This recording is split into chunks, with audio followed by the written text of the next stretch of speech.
What was the Please Stop School presentation that you witnessed?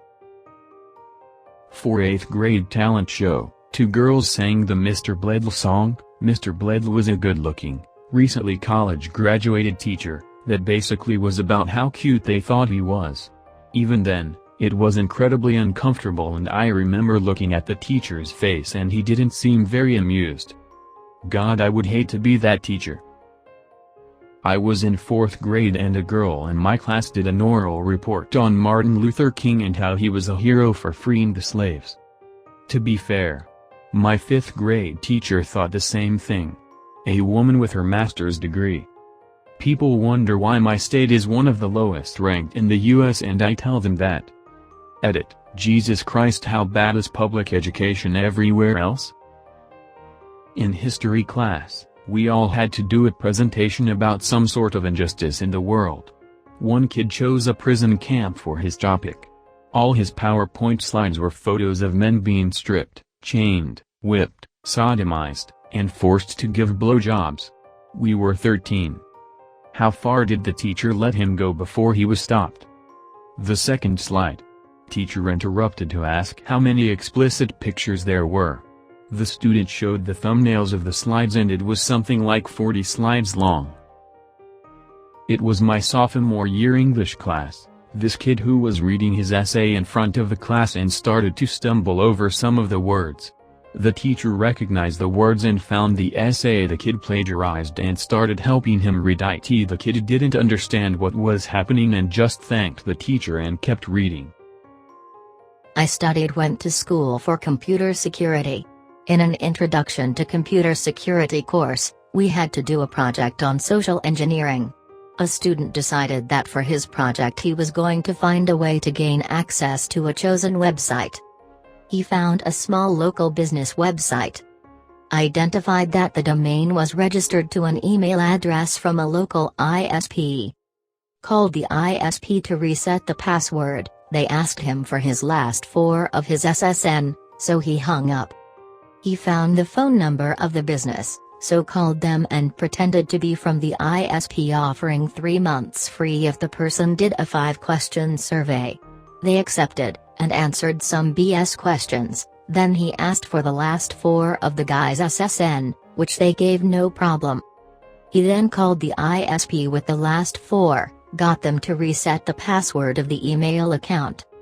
He then logged into the email, and used it to get the domain registrar to send a password reset to the email, which he used to reset the password of the domain account, and deleted the email. He recorded all phone calls and screenshotted the whole process. As he presented all these, we kept expecting him to say but that would be illegal, so I didn't do X, but he went all the way. The professor finally stopped him after he said he logged into the domain registrar and told him to destroy everything and never speak of it again. I think the professor was a bit nicer than he could have been. Potentially to the point of accomplice, telling him to destroy evidence. The one where my school got ripped off by paying a guy who claimed to be on SpongeBob to come talk to us about drugs. He did look kind of like Tom Kenny, I guess. Not a presentation, but during our school assemblies we often had student performers, which were usually musically inclined individuals or theater kids doing a scene, monologue. One kid decided to do a stand-up comedy routine about a girl giving him a blowjob. So awkward, and the principal had to interrupt him. "Thank you, Kevin, that's enough. But I haven't finished yet." We were supposed to have Arnold Schwarzenegger come to our school sometime around 1999 or 2000, principal was hyping it up for weeks, then about 4 days before his arrival it was announced on Friday that he wasn't coming.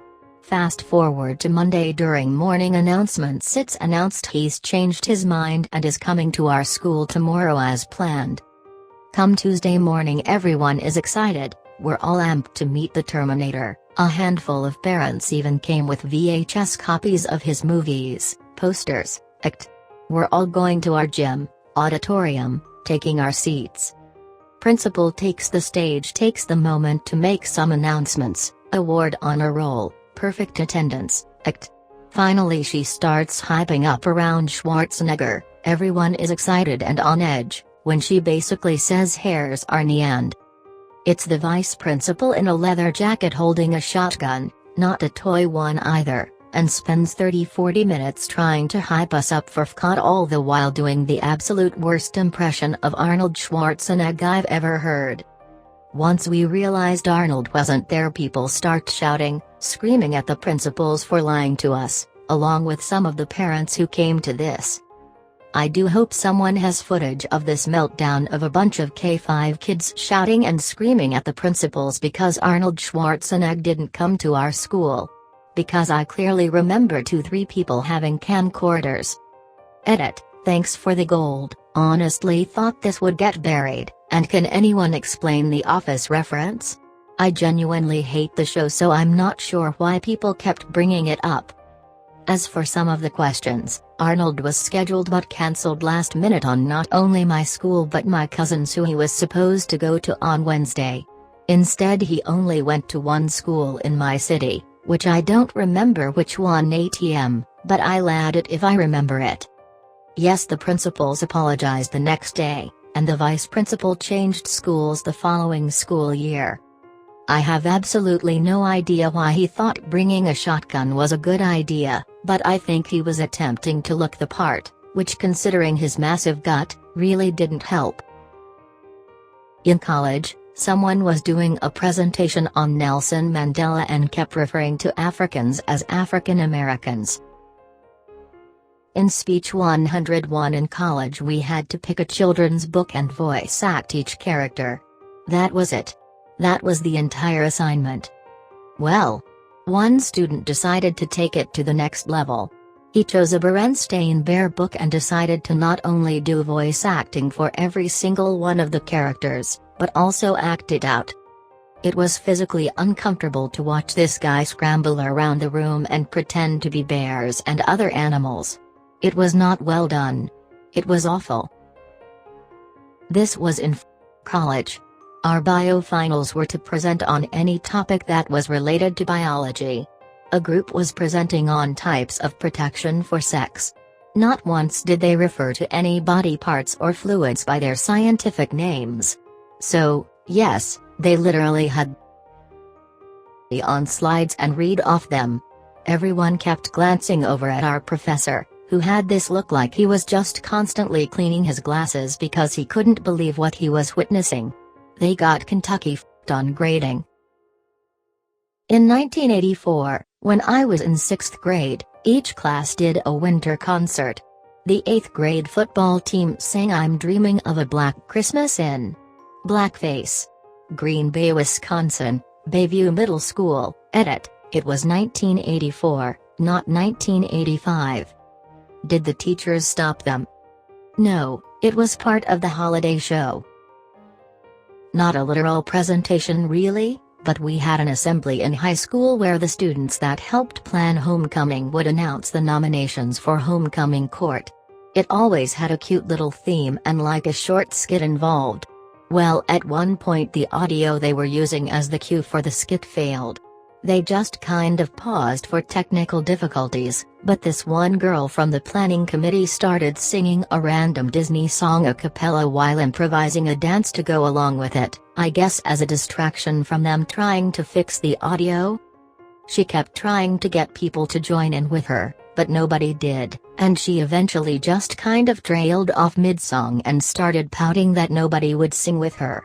Then once they got the audio fixed for the skit she pouted and snapped the way through the rest of her lines, which made everything even more uncomfortable. The other famous one was when a girl in our class running for student government referenced a hashtag that she was trying to make popular during her campaign speech to the whole school. The hashtag was something catchy about her having a big ass. There was a genuine collective yikes from the crowd when she said it. I don't think she got elected. The girl who gave the valedictorian speech at my high school graduation ended it with "What's cooler than being cool? Ice cold." Thanks for watching. Please like, subscribe, click the notification bell, and check out our other videos.